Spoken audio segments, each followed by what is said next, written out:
où je peux préparer mon texte, mais je peux prendre part sur les récrés, sur mes demi-heures, et franchement, j'aime beaucoup faire ça, du coup, ça ne me pose pas plus de problèmes. En fait, je le fais pas spécialement rapidement, mais comme je le fais avec mon cœur, parce que j'aime beaucoup faire ça, je pense pas au fait que ça me prend plus de temps que la majorité des autres personnes. D'accord. Et tu fais partie de l'équipe du journal du lycée avec beaucoup d'autres de tes camarades. Et pourquoi est-ce que tu as choisi cette activité-là? Parce que, comme je vous l'ai dit, j'étais depuis le début, depuis je crois ma 3e ou ma 4e, intéressée vers le journalisme. J'ai vu sur le site du lycée des vidéos postées à propos du journal du lycée. Encore, ce n'était au début que la radio. Mais comme j'aimais déjà m'exprimer à l'oral, ma mère m'a poussée à aller demander si jamais je pouvais présenter. Et depuis la 3e, je participe activement à l'atelier audiovisuel de l'école.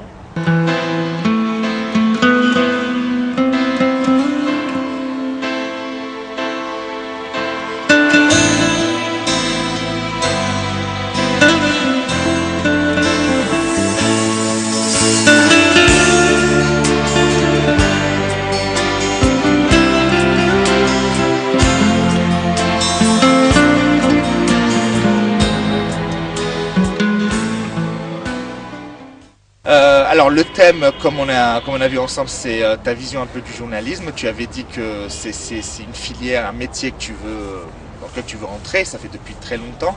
Qu'est-ce qui t'intéresse d'abord dans le journalisme?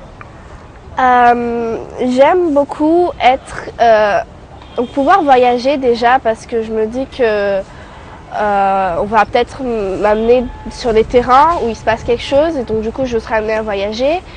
J'aime être au contact des gens, leur demander ce qui se passe, récolter des informations, faire un résumé de tout ça et ensuite le présenter, parler à l'oral. Donc en fait, c'est plus du côté reporter, correspondant, que être animateur à la télévision.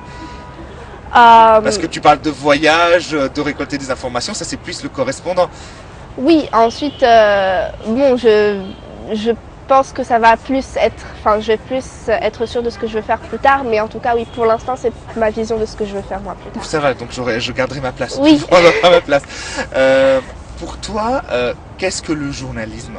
Qu'est-ce qui t'attire, concrètement, quand tu vois les journalistes, qu'est-ce qui t'attire dans ce métier-là, à part ce que tu viens de dire? Ce qui m'attire, c'est l'expression, le fait de toujours trouver quoi dire, comment dire au bon moment.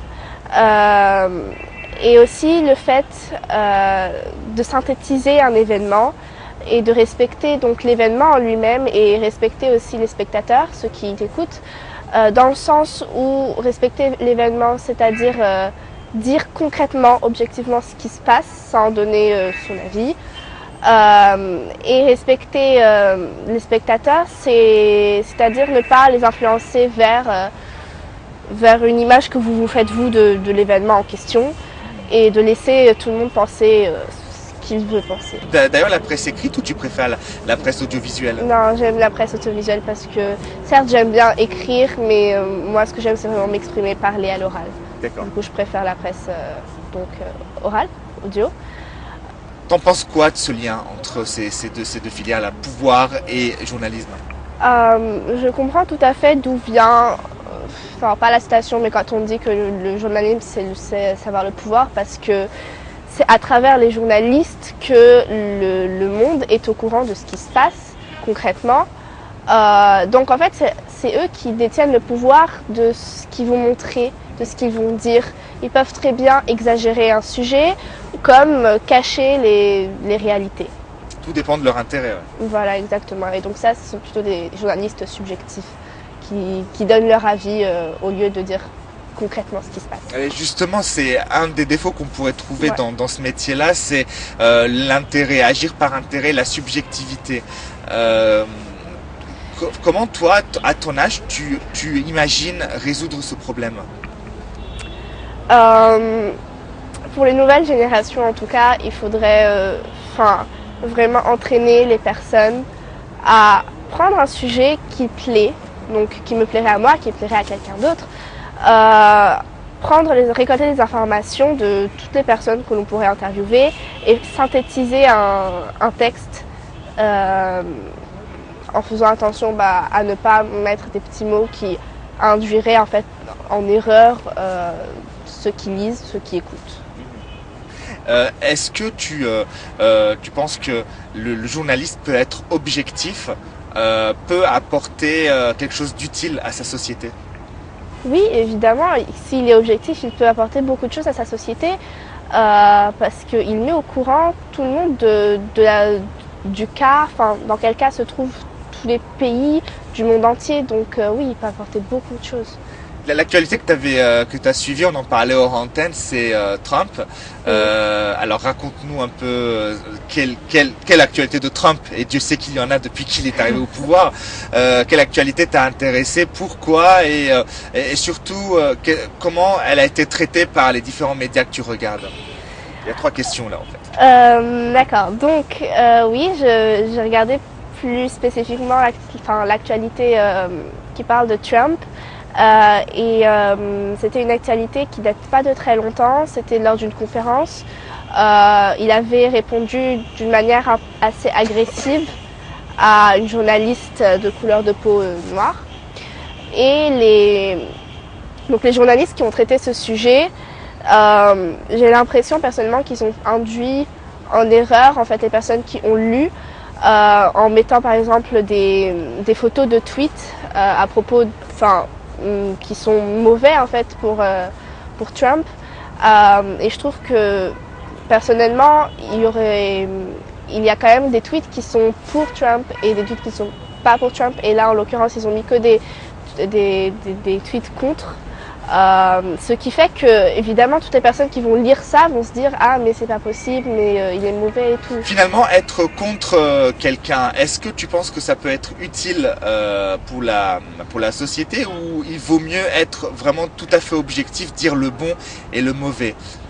Il faut totalement être objectif, dire le bon et le mauvais. Ensuite évidemment vous et moi on a nos avis à propos d'une personne, et ces avis en tant que journaliste, on se doit de les garder pour nous, pour les personnes qui nous écoutent hors caméra. Là, le métier de journaliste consiste à dire au monde entier le cas, l'événement, et donc pas dire ah mais il a fait ça, ah mais ça c'est pas bien, ah ça c'est bien. Donc vraiment dire exactement ce qui se passe, ce qui est bien, enfin ce qui a été fait, ce qui n'a pas été fait. Et ensuite c'est aux téléspectateurs d'en juger. Est-ce que tu penses que le faire justement être en position d'attaque ou en position de défense de quelqu'un, est-ce que c'est par intérêt personnel, ou c'est plus par intérêt collectif? Encore une fois, ce qu'ils pensent devrait être que entre eux-mêmes en fait, ne devrait pas apparaître à la télé. Évidemment, tout le monde a son avis, qu'il soit positif ou négatif, mais cet avis n'a pas lieu d'être à la télé. Les téléspectateurs ont le droit de savoir ce qui se passe réellement, et ils n'ont jamais demandé à connaître l'avis de quelqu'un. Est-ce que tu penses que attaquer quelqu'un continuellement est une des priorités du journaliste?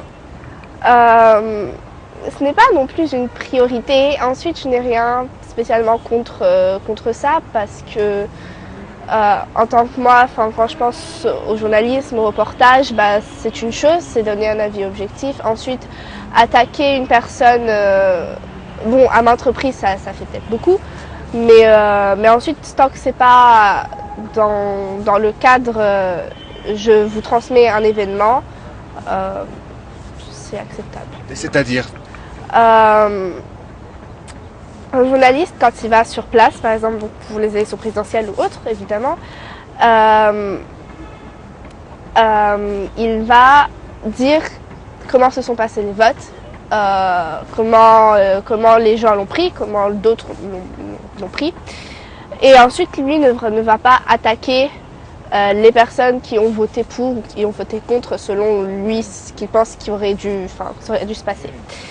Ensuite, si jamais, en fait, c'est dans des débats, si ça se passe dans des débats qui sont transmis à la télé, eh bien le débat c'est un peu le but en fait d'exprimer le fait que non, je suis pas d'accord et d'argumenter. Ensuite, que la personne soit en droit ou pas.